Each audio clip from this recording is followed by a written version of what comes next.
pleasure of being interviewed not too long, about a month or so ago, by Brother Andrew.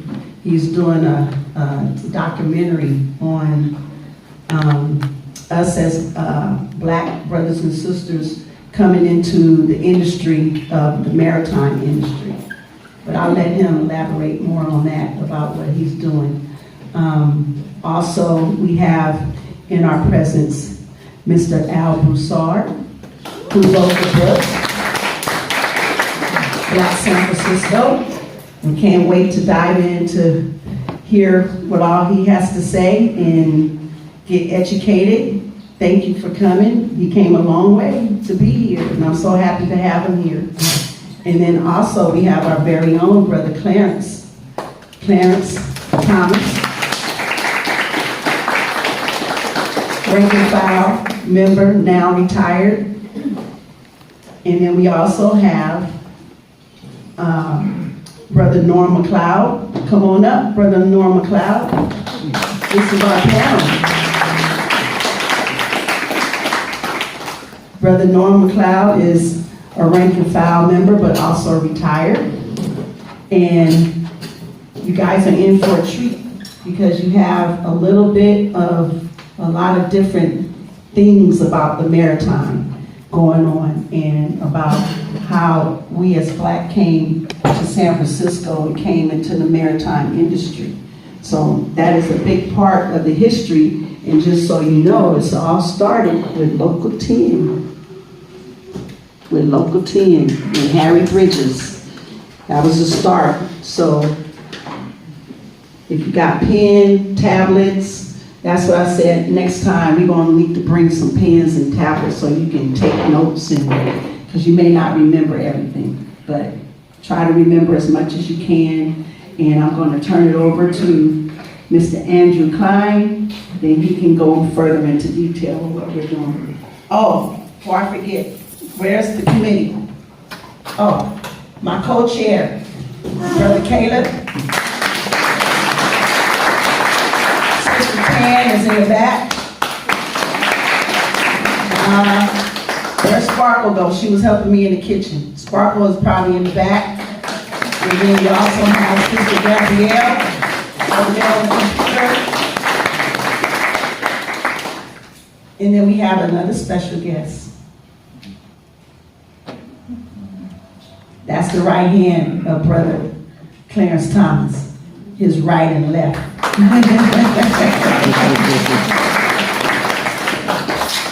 I had to go through her to get to him. Follow the pecking order, right? So with that being said, Andrew, come on up and take it away. Thank you so much.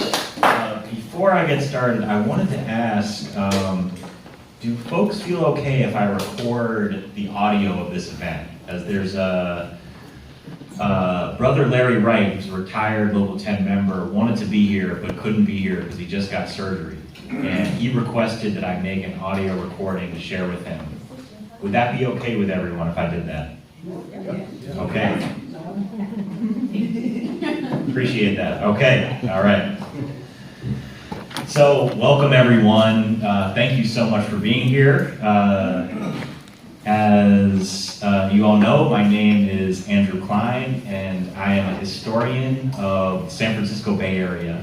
And my work focuses on maritime history and the global connections that make the Bay Area what it is.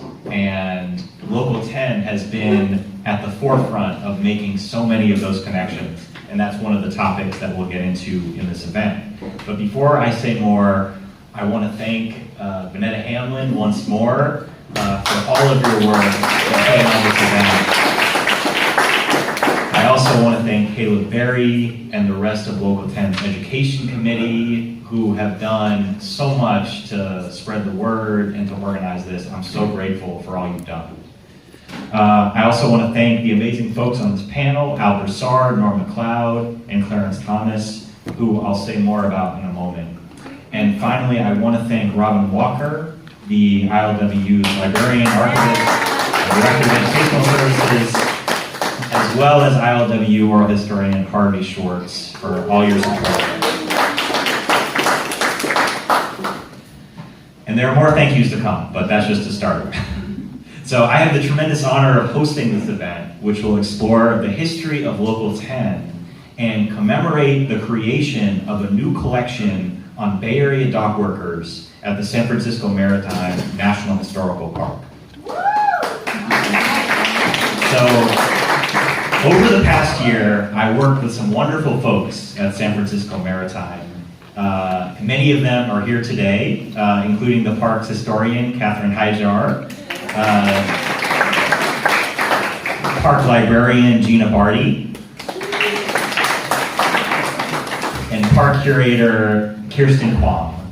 Thank you all for being here. Thank you for supporting this project. So that project has been documenting the history of Local 10 through the stories of its members. And so over the past year, I conducted a number of interviews with current and retired members of the local, including some folks who are in this room. I've also worked with a number of folks on donating their private collections of photographs, documents, and artifacts. Larry Wright donated the hard hat that he has worn as a dock worker to this collection. And there's so many amazing gems that folks have donated. All of those materials will be available to the public in the park's library and hopefully eventually in the form of a museum exhibit, as well as audiovisual clips and other things that will be available to the public.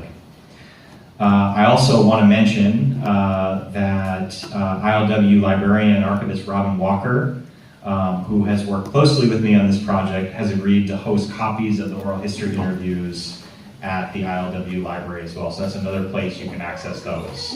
Thank you, Robin. So this is, in my opinion, a big deal. I mean, I'm really into this stuff, so I may be a little biased, but the San Francisco Maritime Collection will be the first collection at this national park devoted entirely to waterfront labor, and it will vastly expand the park's coverage of ILWU history. This will make the important story of Local 10 and its members more accessible to the public and help preserve the union's history for future generations. Now, the story of Local 10 is really thousands of stories, as each member of the union has brought a unique set of experiences and perspectives to their work. This collection will highlight a number of those stories with the hope of offering a window into the union's contributions to the development of the Bay Area, maritime industry, social justice struggles at home and abroad, and many other areas. When you look at the union's history as a whole, some themes stand out. One of the most important themes, in my opinion, is solidarity. Local 10 members have built a culture of solidarity within the union that has allowed its members to overcome the divide and conquer tactics of the bosses and defend their common interests with remarkable unity. That culture can be summed up by the union slogan on that wall over there: an injury to one is an injury to all. The origins of Local 10 go back to the West Coast waterfront strike of 1934. And one of the main reasons that strike was successful was that Bay Area dock workers broke with the status quo and built a union open to everyone, regardless of race. In doing so, they undercut the efforts of the bosses to drive down wages and working conditions by pitting black and white workers against each other. Local 10 became one of the first racially integrated unions in American history. This foundation of solidarity has paved the way for the union's commitment to advancing civil rights, and it helps explain how Local 10 went from having only several dozen African American members in the 1930s to becoming a majority black union by the late 1960s. It also helps explain why Local 10 has devoted so much energy to supporting movements for justice and liberation within the Bay Area and far beyond. One classic example is Local 10's role in helping bring down the white supremacist apartheid regime in South Africa. Among the union's contributions to that struggle was refusing to unload South African cargo on multiple occasions during the 1970s and 1980s. Those acts of solidarity were so significant that South African leader Nelson Mandela thanked Local 10 directly in a 1990 speech at the Oakland Coliseum. Lawrence Tebow, a name that I know means a lot to everyone here, who tragically passed away last month, was one of the Local 10 members who participated in the movement against apartheid in South Africa, and who, as a leader in the union, contributed to Local 10's culture of solidarity in so many ways. I was fortunate to meet Lawrence before he passed and to interview him for this project, and I hope this event in the San Francisco Maritime Collection can pay tribute to his important legacy. Now I have the pleasure of introducing our speakers. First up is Al Broussard. Al is a historian and professor of history at Texas A&M University. He is the author of numerous books, including Black San Francisco, The Struggle for Racial Equality in the West. Al has a long track record of producing scholarship for the general public and has participated in public history projects with the National Park Service and PBS, among others. Over the past year, Al has served as an advisor on the San Francisco Maritime Project on the history of Local 10. Next up, we have Clarence Thomas, who is a third-generation dock worker and longtime trade union activist who has helped build bridges between the ILWU and social justice movements around the world. Clarence cut his teeth as an activist leader in the Black Student Union at San Francisco State College, where he helped organize the longest student strike in US history in 1968. Clarence's activism continued after he joined Local 10 in 1985. He was one of the key organizers, alongside other Local 10 members, of the Million Worker March in 2004. Clarence is also an author and publisher and has written and edited a number of works highlighting the Black history of Local 10. And last but not least, we have Norm McLeod. Norm joined Local 10 as a B-man in 1969 before getting his A-book in 1975. Norm has been a leader in Local 10 for decades and has held a number of roles on and off the waterfront, from equipment trainer to Northern California representative for the ILWU's Alcohol and Drug Rehabilitation Program. Since retiring, Norm has remained very active in the union and currently serves as president of the Northern California Pensioners Club. So I'm thrilled to be here with you all. So to start us off, Al will talk to us about the history of the African American community in the San Francisco Bay Area and its connection to the history of longshoring. Then we'll hear some historical and personal reflections on Local 10 from Norm and Clarence, and after that, we'll have a conversation. And with that, I'll turn it over to you, Al.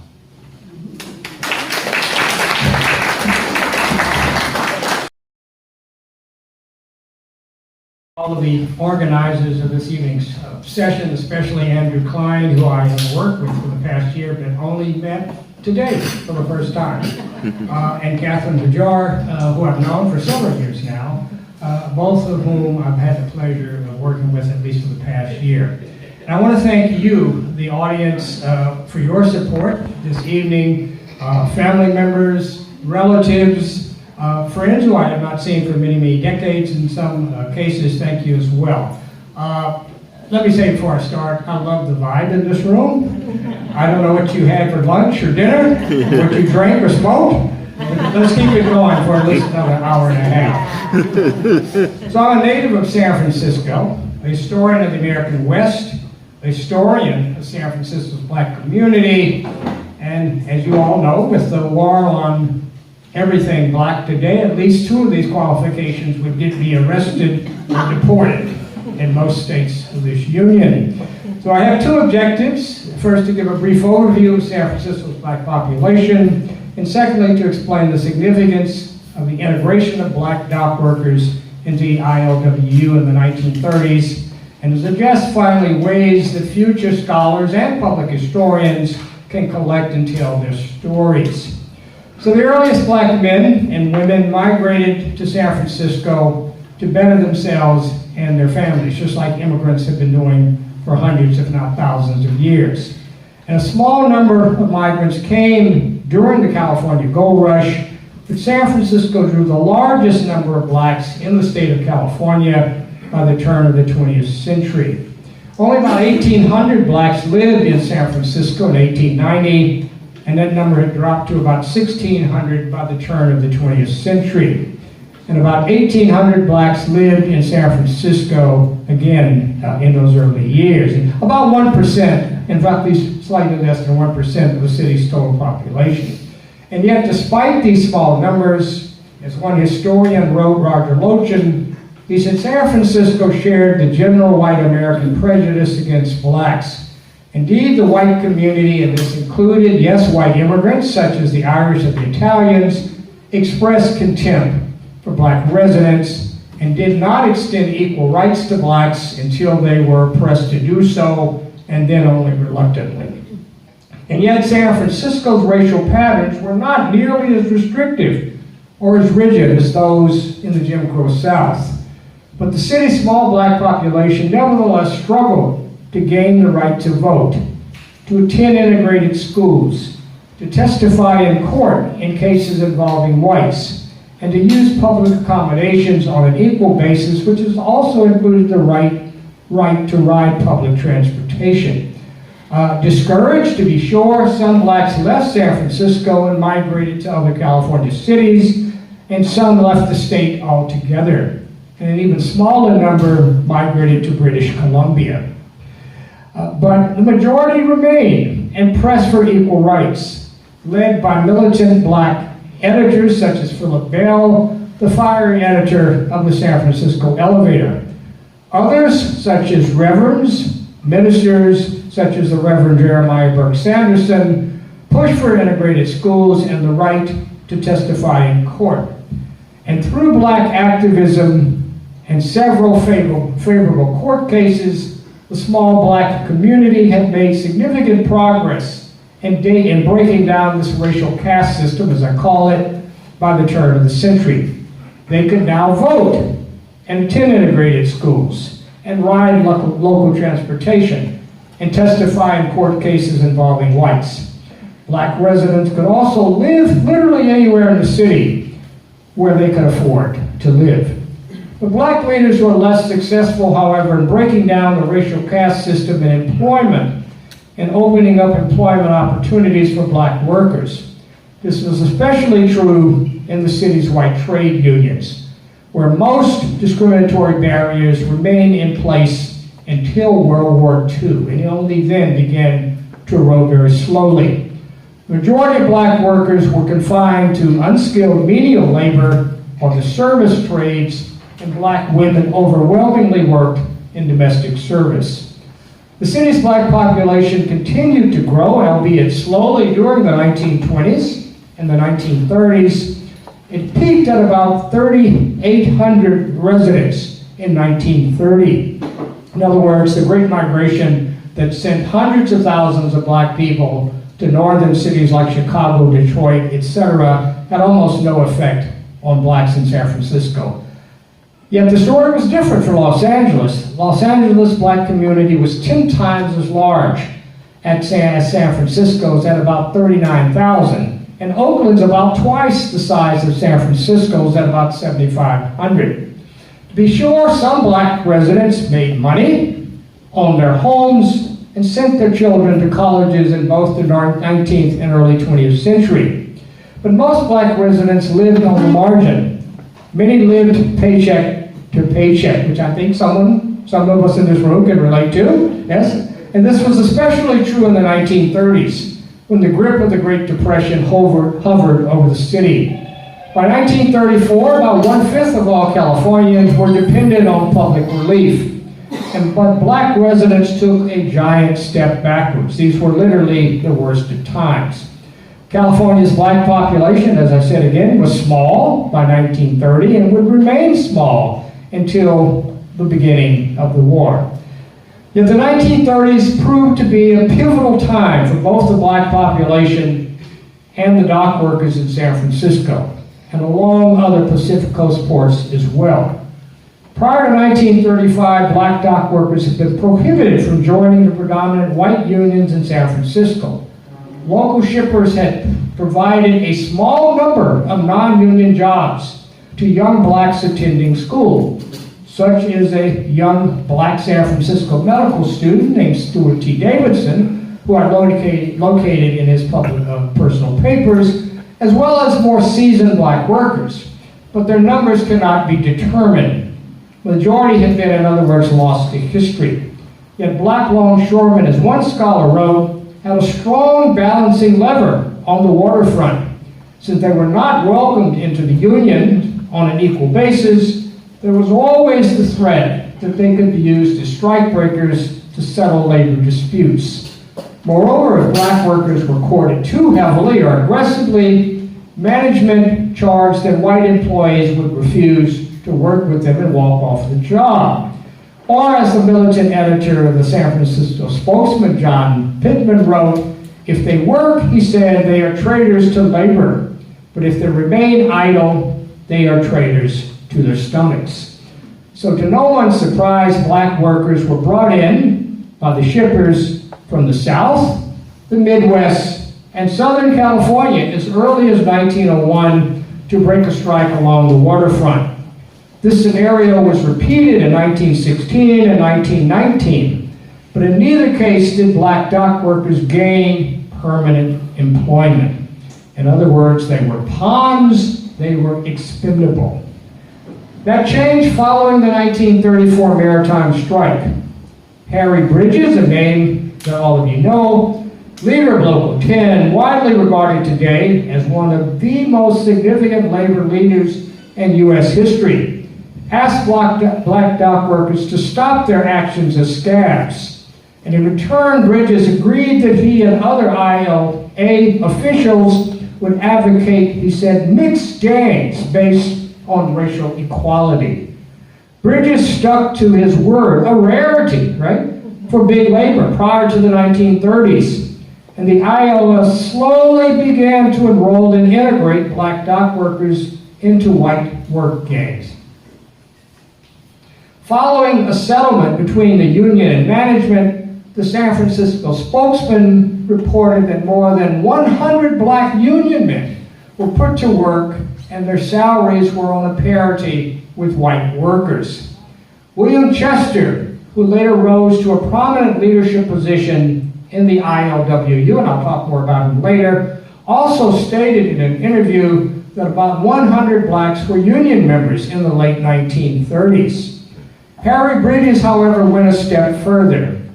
He disciplined white workers who failed to honor the union's promise to treat black dock workers like other members of the union.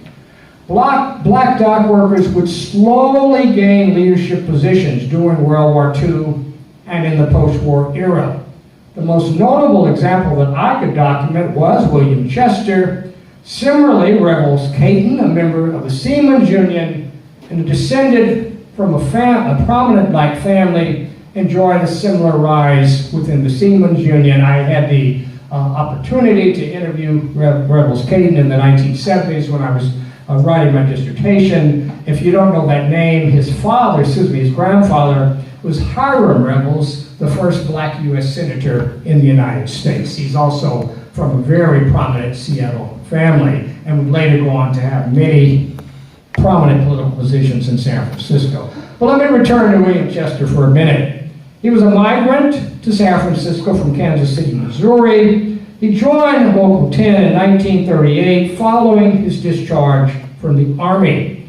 Chester viewed, as I do, World War II, he called it a turning point for black dock workers. The number of black dock workers swelled, and Chester would later work with others, he said, to establish a black caucus in Local 10 to fight lingering racism and to push for representation of all races. Unlike most Bay Area unions, the ILWU, as I said, was integrated and did not outwardly practice racial discrimination. It didn't mean it didn't exist, because it continued to fight against it. Some black longshoremen began to rise through the ranks prior to the war, one of which that Andrew wrote a great piece. Was it the Waterfront Worker? Did I get that right? The paper that you wrote in? Yeah, for the dispatch. Yeah, dispatcher, yes. It was Lynn Greer, an African-American dock worker who was elected to the executive board of Local 3879. but he was an exception. In 1951, Bill Chester was asked by Harry Bridges to accept an appointment as the ILWU Northern California Regional Director. That was a big job. Chester served with distinction in that position for 18 years. And in 1969, he was elected as one of 2 international vice presidents of the ILWU. Bill Chester also recruited ILWU dock workers within the Bay Area black communities and was an active part of these communities himself. He stated in an oral interview conducted by the Civil Rights Documentation Project at Howard University in 1969, these are his words, that practically all of the blacks in the ILWU at that time were also members of the NAACP. How things have changed, right? He also noted that local black ministers were active in the union, and he singled out Reverend Hamilton Boswell of the Jones Methodist Church, who I remember well, having grown up myself in the Fillmore district, as an important leader. The ILWU also sponsored the housing development at St. Francis Square, located in the Western Addition and just 2 blocks from my home. I stress this to make an understated point. Black dock workers in the San Francisco Bay Area and globally press not only to eliminate racism, but also to push for full equality. As one of the leading labor historians wrote, Peter Cole, he said dock workers sought to overhaul societies built on what he called racist capitalism. Bill Chester also met with Martin Luther King Jr. when he came to San Francisco. He had this beaming smile on his face, if you've ever seen the photograph, and King was made an honorary member of the Union. And for those of you who know King's life well, you know that the central focus in the final 3 years of Dr. King's life was to improve the economic status of all black workers. Black dock workers, as Andrew pointed out, you stole some of my thunder, also spoke out against apartheid in South Africa decades before it ended, and on occasion refused to load or unload cargo bound for South Africa.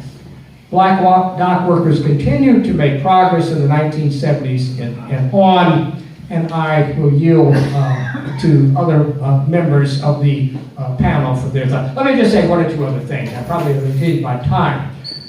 Oral history, I believe, and I have been interviewing people for over 50 years now, is going to be a critical part in continuing to gain these stories, these testimonies, but also collecting artifacts and filling in the missing gaps. The role of women, the role of other racial and ethnic groups within the ILWU, vastly understudied. The work of Andrew Klein and his oral interviews, particularly with Sadie Williams and others, are absolutely instrumental. The status of black longshoremen today and how they have weathered the transition from mechanization, automation, containerization. The more recent changes in the shipping industry need to be studied as well. So let me end on this note. I want to remind all of you that we know much less, far less, about black dock workers than we know. Nonetheless, black longshoremen have played an important role in the long history of Local 10. And it is our collective goal and our challenge to acknowledge not only these contributions, but do whatever we can to close the remaining gaps in the historical literature. So I want to thank you, and I'm going to turn it back over to Andrew.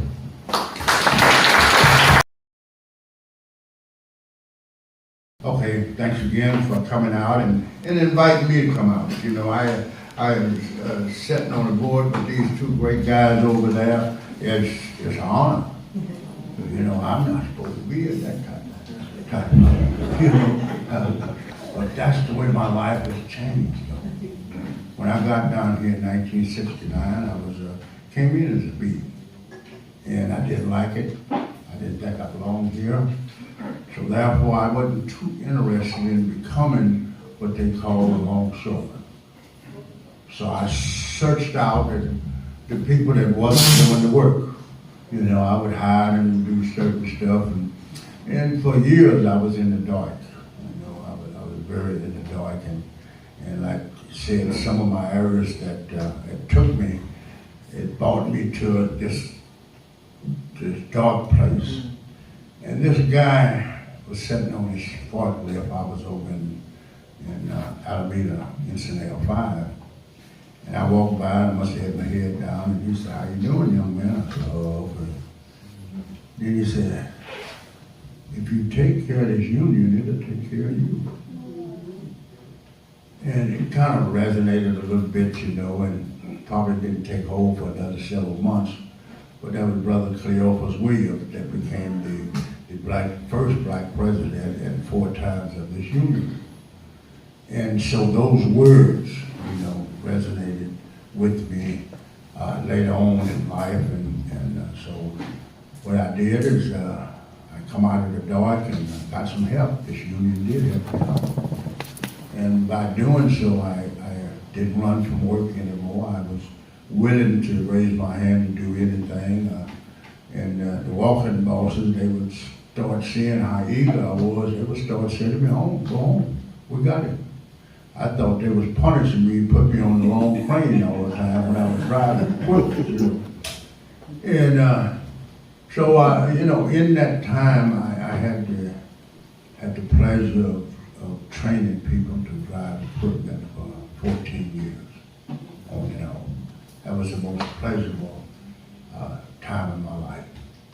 You know, me coming into early recovery and giving something that I knew about this work and whatnot, and giving something away so I could keep it, you know, and that's what I did, you know, and I met a lot of good friends, a lot of people that I meet them at the store, they introduced me to their wives and their husband.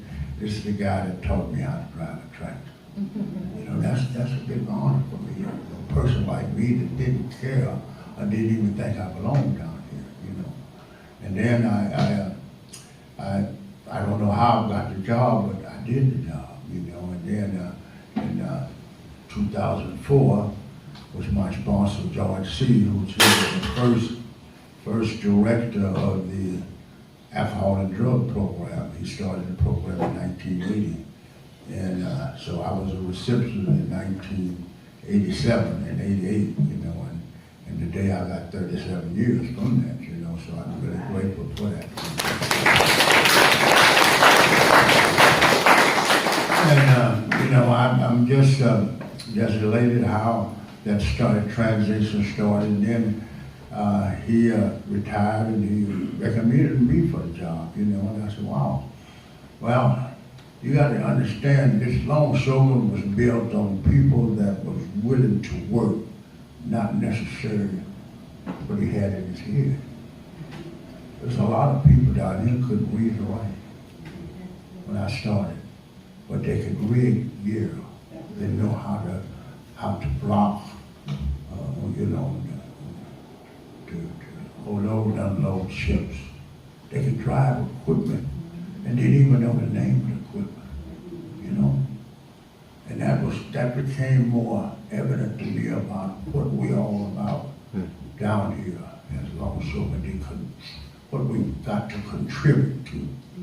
So with that, I like I said, I put a lot of people, those people that I trained, later was able to put some of them in as Venetta back there, she was one of them. Yeah, and it was, like I said, it was a pleasure. Those women, they worked hard at keep me from smoking a cigarette. They said, "I'll get it right, just don't smoke another cigarette." So I had to use various things, you know. I didn't, you know. And I'll tell you one story that happened. I was trying to get this young lady to drive for 2 or 3 days, and she was sweating and crying all day long. And so one day I came in and I took this piece of paper and I just scribbled something on it. I said, you know, I stayed up all night to try to figure out a way to get you to drive this tractor. She said, you did that for me? I said, yeah. She got in that tractor and didn't even look back. I know, you know, but it was the idea that using other techniques, and everybody's different, just like we're all different. You and then I went on to be the ADRP. I've traveled a lot, more than I'd like to say, because I'm not a plain person or a person like that, but I did a lot of traveling. That met a lot of people, a lot of important people like these gentlemen sitting here, you know, and they embraced me like I was one of them, you know, and that was new to me. Here's a person that couldn't read or write that good when I come down here. These people was embracing me, taking me to lunch, taking me to their houses and stuff. How could that be? But that usually happens, you know, when you turn your life around and you know where you come from. Yeah. You know where you come from. Look, the ILW Local 10 has given me a new life, And, you know, a new wife too.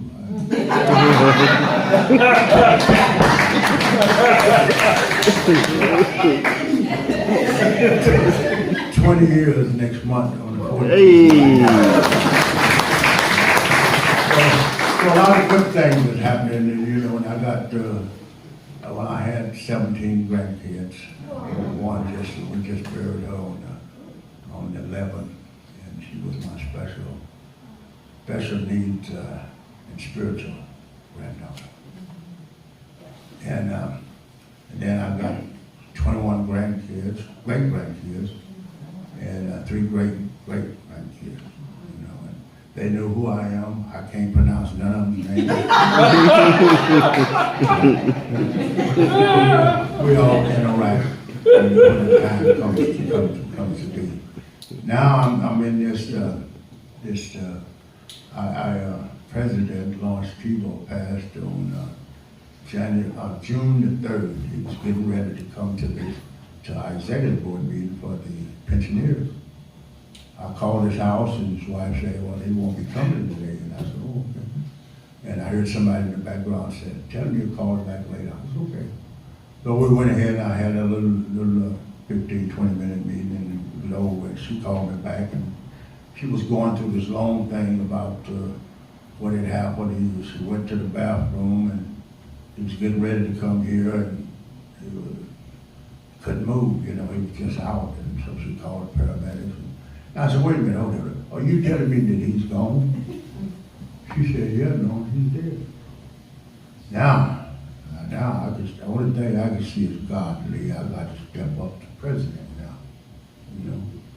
But I've learned enough to do certain things with the help of other people, and that's the key word, the help of other people. I don't have to do anything by myself anymore, you know. And you know, when I ask for help, you know, you ask for people that knows what to do.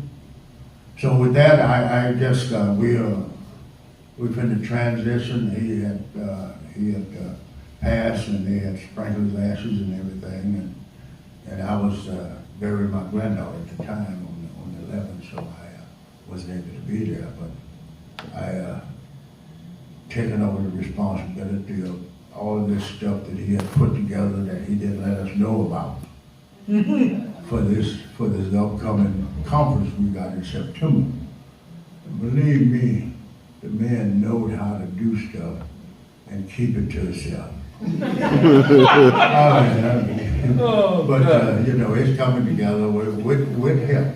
With him, it's coming together, and you know, I'm just again, I'm grateful to be here. Thanks again for allowing me to get up here and speak. Thank you.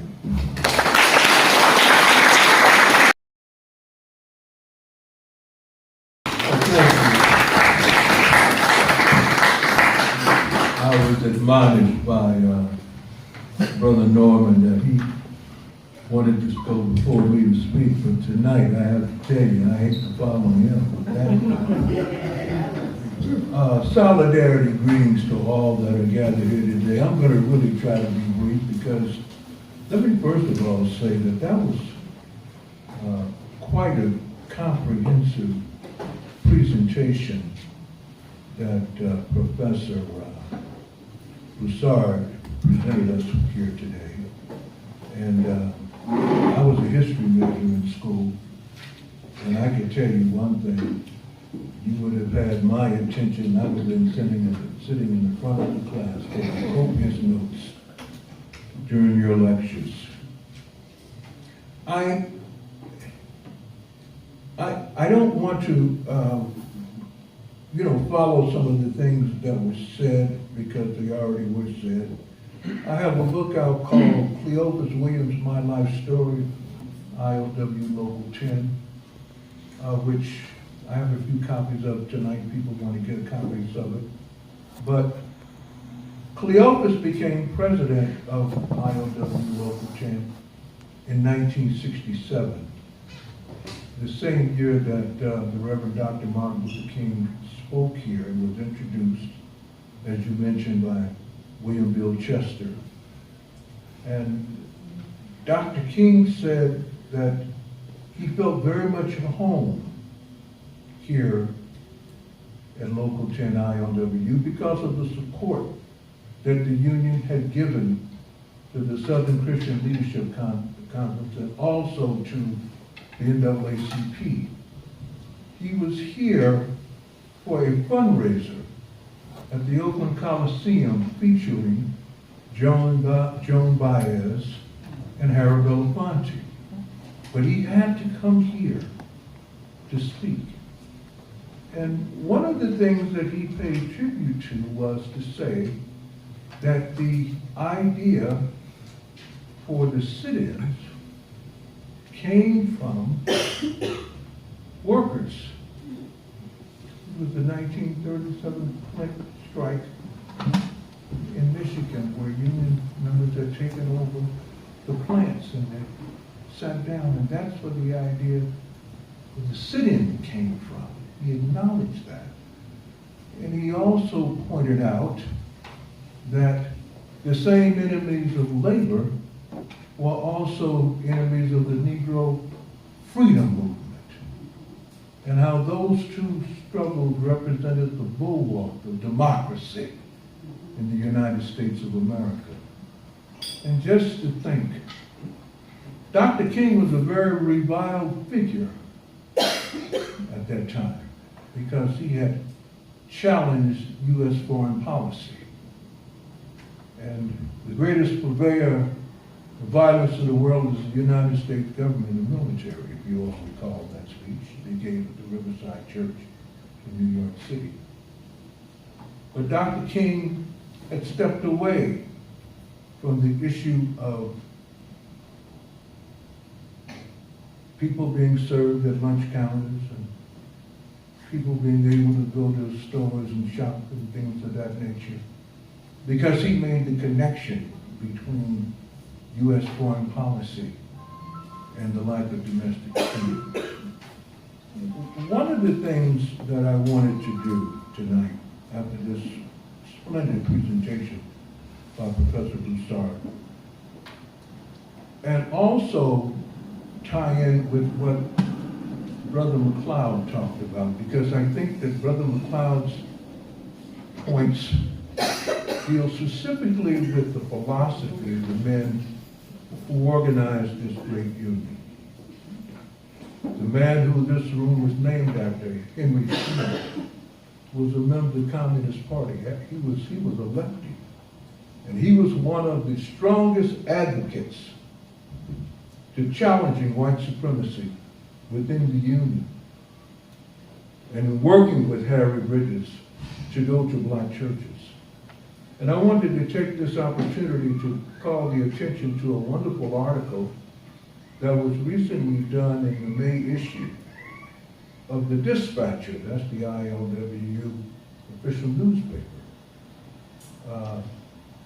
that Andrew Klein did on a man by the name of Lynn Greer. And I tell you, Andrew has done some remarkable work. He did some digging in those files. That's the first time I'd ever heard of that name come up with respect to an African American who was a part of the ILA before it was the ILWU, started in the Union in 1919, and who became a member of the investigating committee. And The investigating committee is a very important committee here in the ILWU because it demonstrates democracy at work.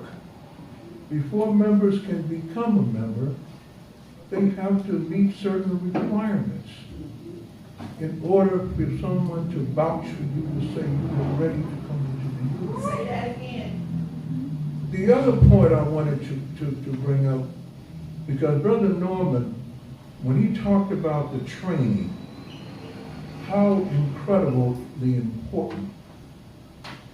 Some of the most, I would say, well-equipped men. I've met some very bright men on this waterfront. Some who were intellectuals, like Brother Lawrence Tebow. Others who were master technicians, who knew how to operate cranes and other equipment. And we have people like Brother Norman to thank for that. But the men who founded this union were socialists. And they said that it wasn't who your mother or who your father was, how much education you possessed. It was about your ability. That determines who you are on this waterfront. When you come down here, you have to be able to show other longshoremen that you have the ability.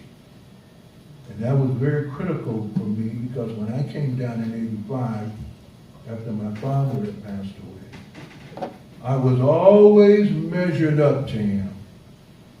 And my response to people who were critical was, well, my dad sent me to college and I didn't know I was going to be a longshore worker. So this is different for me. But I think after writing 3 books, they finally had found out just what my role was at this particular place. I learned a great deal. I want to make a quick comment about something that's not talked about very much. And there's a man by the name of Thomas C. Fleming. You've heard that name, Thomas Fleming, long-time editor for the Sun Reporter newspaper. He had an article called Reflections on Black History, the Great Strike of 1934. And I don't want to go over the points that the professor went over, but what I would like to do is to call your attention to what black people were thinking during the Great Strike. Remember, black people were trying to make a living any way that they could. They couldn't get hired, and yes, if it meant being a replacement worker or a scab, that's what they did. But this is something that Brother Fleming wrote about a personal experience. I heard that there was a truck picking up people who wanted to be scabs. It would arrive one night at 35th Street and San Pablo Avenue in Oakland. So I came down there with a couple of students I knew real well. I felt a little bad about it, but I needed the money. When you've been out of work for a long time, you'll take anything where you aren't breaking any laws. A truck came up, all right, but it was the wrong truck. It was loaded with striking workers, and they had baseball bats, which they started swinging. We jumped off that damn truck and took off running. I didn't try any more to scam after that. I saw it was wrong then. That's a personal experience. I also wanted to just mention another name that many of you may have heard about. His name is C.L. Dellums.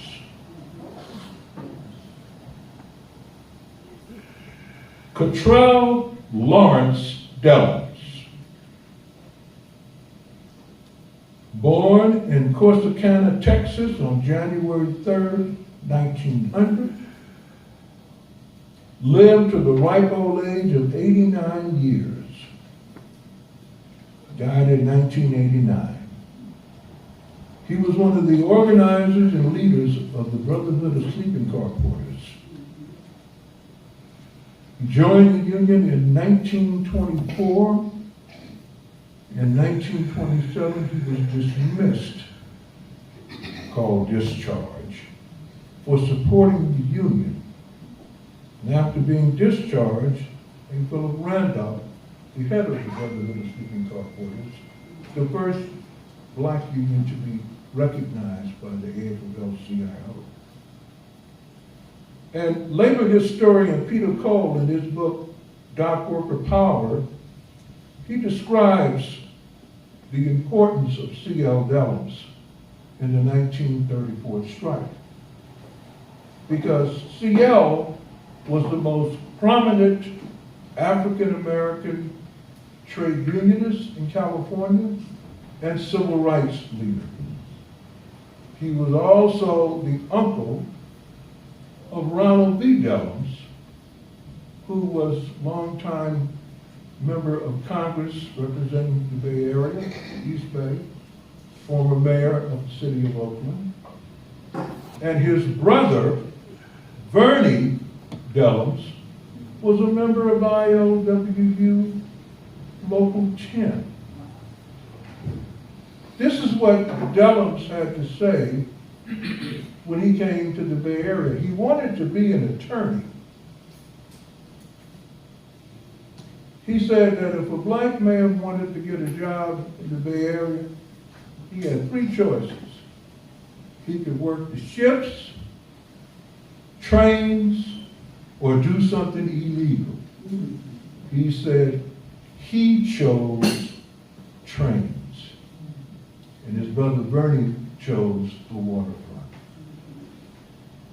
I'm gonna wind it up right now. That's Norman's favorite quote from me. Brother Clarence ain't gonna wind it up, but I am. I just wanted to say this in closing.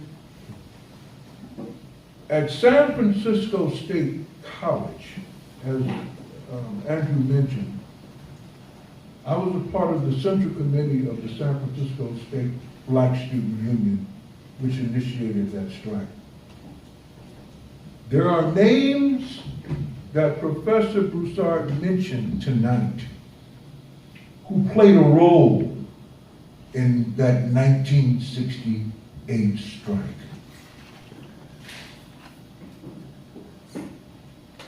Brother William Bill Chester was appointed by the mayor, who was, at that time, it was Joseph Alioto, to be on the select committee to settle the strike.